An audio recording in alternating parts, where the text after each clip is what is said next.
Welcome back to another episode of 40 Facts About the 40K Universe.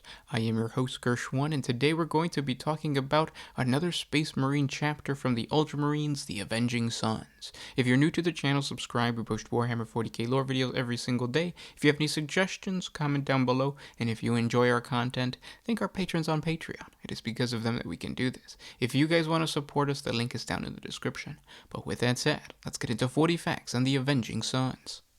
The Avenging Suns is a loyalist Space Marine chapter created during the 19th founding in the mid-36 millennium, using the gene seed of the Master of Ultramar, the Primarch Guilliman. Like so many of the Ultramarine successor chapters, the Avenging Suns proudly followed the tenets of the Codex Astartes, and even continued to wear the ubiquitous blue Ultramarine power armor, merely changing their chapter badge to a white stylized crosslet. What makes these stoic warriors different from the rest of the Ultramarine inheritors is the tragic actions of the Avenging Suns' Third Company.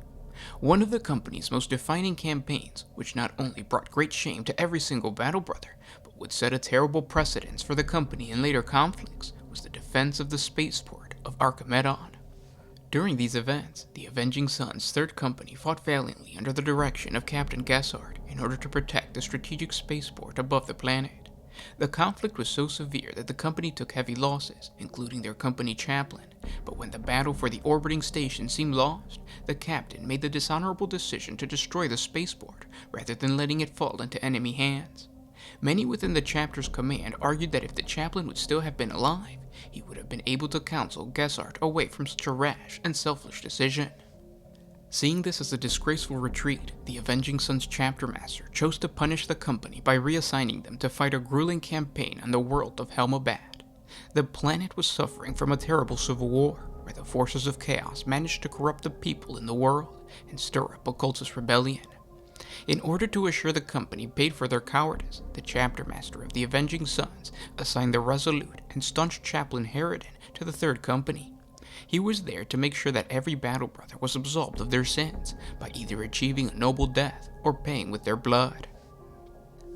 The battle for Helmabad was incredibly devastating. The Third Company was feeling fatigue from the strain of continuous warfare, and every battle brother grew to hate the Planetary Defense Force as they were terribly undertrained and unreliable. Captain Gessard couldn't help but feel demoralized. At that exact moment, company librarian Zacharias came to Gessard with news of a prophetic vision he had. In this vision, the librarian saw an impending demonic incursion that would utterly annihilate the planet, including every Avenging Sun. With only a few hours to spare, and disillusioned by the pitiful trajectory of the Imperial defense, the captain resolved to withdraw his forces from the doomed planet, seeing their death as a pointless sacrifice. When Chaplain Harridan was informed of the retreat, the stoic chaplain refused to even entertain the idea of another dishonorable withdrawal, and was provoked into confronting the captain for command of the company. The company itself was torn between the two sides. Apothecary Tylo, for example, stood by the captain's decision to retreat, concluding that the chapter's gene seed could not fall into the chaos hands. Other battle brothers were ready to stay and die an honorable and warrior death, hoping to clear their name and inspire their chapter. When the chaplain began to sway more and more men of the Third Company to support him, Gessard ended the debate by shooting Harridan in the head, killing him instantly. Utterly enraged, the company broke into chaos as the captain began to execute those Astartes that refused the order of retreat. With the captain in full control of his company, he ordered his men to subjugate the Planetary Defense Force and secure the Imperial Governor as a hostage. He turned the governor over to the rebel Chaos Cult forces as a bargaining chip in order to secure passage off-world.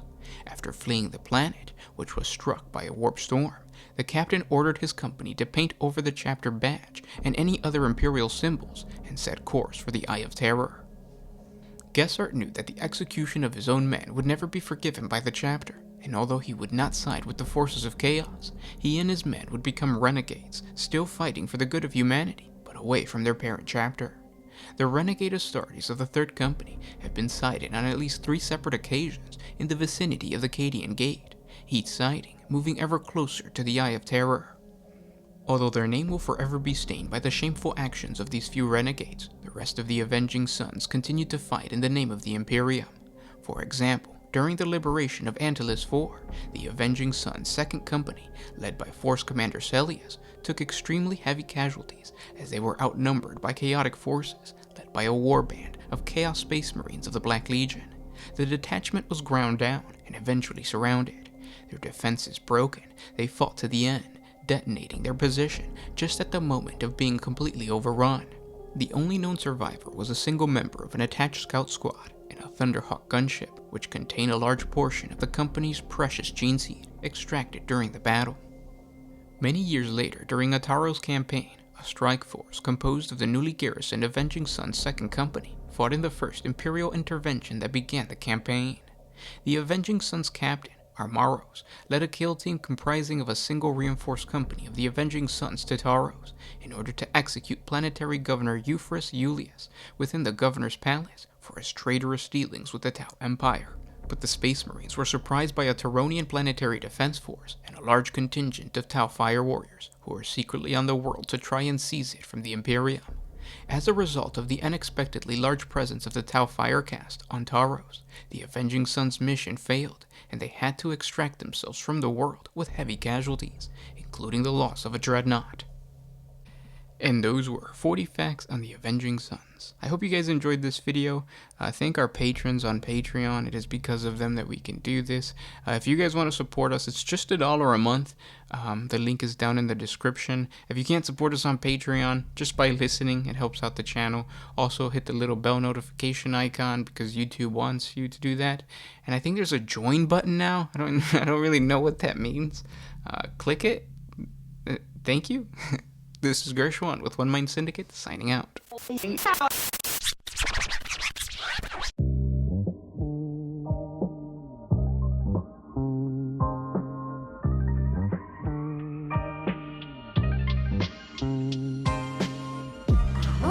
used to put my freedom first in any situation.